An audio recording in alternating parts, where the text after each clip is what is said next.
Guitar of the Week! Yeah! Ito, bihirang-bihira ito dumating sa shop. Brian May. Literal na signature guitar. Pinirma ni Brian May. So, itong favorite client ko na to. Ayun na. Galing shipping, kinuha niya doon. Tapos dumiretso dito kasi gusto niya sir i-protect tong mismong perma ni Brian May. Ayan o, galing UK yan mga pari ko. Ayoko nga hawakan yan kasi baka mabura. Yung mahal dyan actually, ito $1 lang to yung buong gitara. Ito yung mahal. Okay. So dinala to, wala pa yung setup talaga. Kasi kung makikita nyo, yung relief niya malaki pa. Tapos medyo sintonado pa yung intonation. Pero ang ganda ng specs yan, nakalaking tuners na siya oh. Made in Korea. Naka-mahogany. I think this is mahogany talaga. Mahogany to sir, no? Mahogany. Yeah. Pero chambered. Chambered, yun. Tapos yung pickups, i-upgrade pa to. Upgrade mo pa to, sir? Papalitan. Oo, papalitan pa to. Kasi factory setup pa to dun sa Korea. Ayan. So, naka-zero fret pala siya. Then, naka-stainless na. So, minor na setup na lang. Ang pinaka hinahabol natin dito yung pirma ni Brian May. Ayan. Si Sir Brian May. So, syempre factory na. Naka 2-point na yung setup nila. Hindi talaga sir yung parang Brian May na bridge. Anyway, ang importante dito, ito itong part na to. Ano sir na nagustuhan mo dito? Sorry, ayaw kasi magpakita ni Sir Brian May. Dito siya. Marunong din pala siya mag-Tagalog.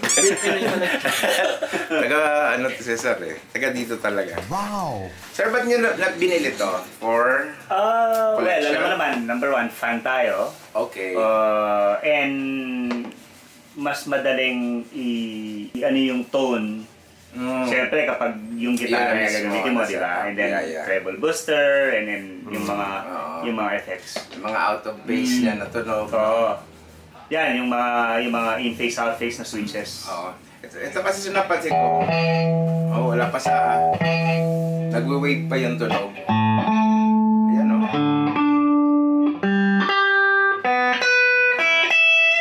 Okay yung baba, pero yung taas.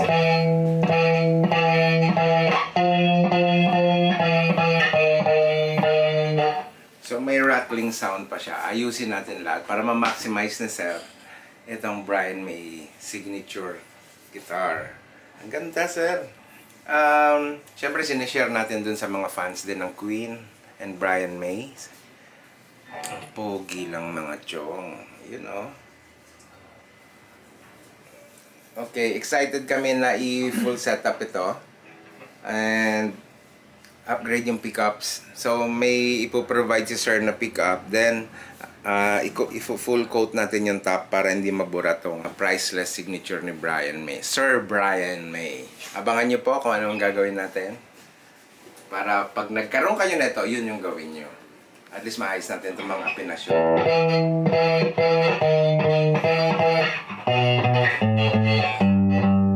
Tatanggalin natin yan para ma-maximize yung sir. And playability of course. Since i-recoat natin tong top, kailangan natin baklasin. And ma-check na rin natin ano yung nasa loob. Para kung kailangan ng shielding o kahit ano pa, magagawa na natin.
Kita mo to kulang ah. Bali wala yan. Bali parang wala lang shield oh.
Ito, ayun. Ako talagang si Kaparin Sige. Okay, sorry. Usapan sa'yo. Sorry na.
Setup na natin ang Red Special ni Brian May. Yan na. So excited kami mamaya marinig yung tunog. And tingnan natin, setup ko lang.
eternity later.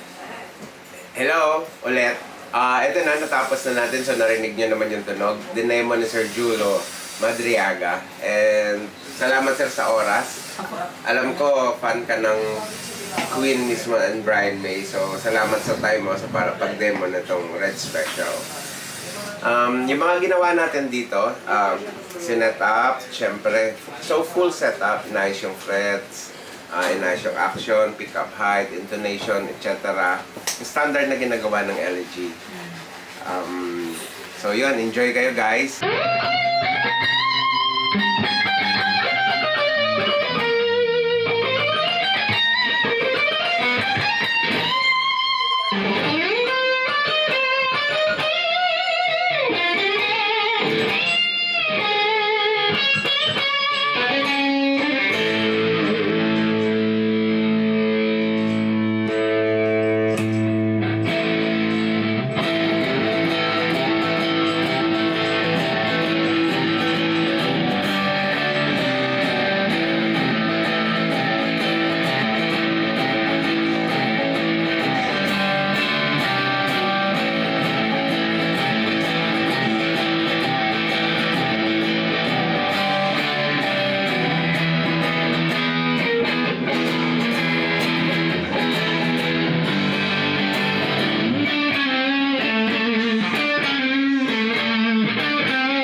taon? Hawak, 6 years old ako nun. Kasi, totally sobrang addict ako sa Queen talaga eh. Lahat ng song, tinutugtog ko siya. And then, tapos, yun, may nahakot ako na na BCD concert sa father ko. Yun, pinanood ko siya ng pinanood. Hanggang sa naging addict ako sa Queen. Ayun, kumukuha ako ng walis na or ng So, map. nag-air guitar ka? Nag-air Dapat guitar ako. nagpakulot ka na rin ng buhok. Hindi Ako na talaga. sponsor sa kulot ng buhok mo. Okay lang ba yun? Joke lang. Yun, short story, kumukuha ako ng walis, ini-imagine ko itong So, yun ang yun. Special. and then yung special ni Brian May. So, umiyak. Grabe ka naman. Hindi. Itinuturuan mo naman yung may-ari niyan eh. So, lagi mo mahawak yan. Shoutout kay Sir Paul Sihol, estudyante ko yan. Magaling yan. Yeah. Na estudyante. Kaya, grabe, sabi ko, napapanood ko lang siya sa YouTube. Ngayon. Grabe, iyak ka talaga. Grabe naman yung sarwag naman. Hindi ko kasi mapigilan eh. Pangarap ko kasi itong Parang ako tuloy na iyak na rin sa'yo. Kasi nauuwa ko sa gitara na ito. Talaga? Sige nga sir, konti pa nga. Pwede pa ba tayo mag-demo ng konti pa? Sige. Isang bohemian na solo. Oo, sige. Signature yan.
Guys, kung gusto niyo pala ng mga guitar lesson, pwede kayo magpunta sa school ni Sir Julo Madriaga. Saan po? CEO. Pero usually, school ko yan. Pero ngayon, nagtuturo ako ngayon sa Lyric Institute. Yan. Okay, guys. Shoutout sa Lyric. Sa Lyric daw. So, shoutout sa Lyric. Mga idol natin, yung mga tao dyan. Salamat po.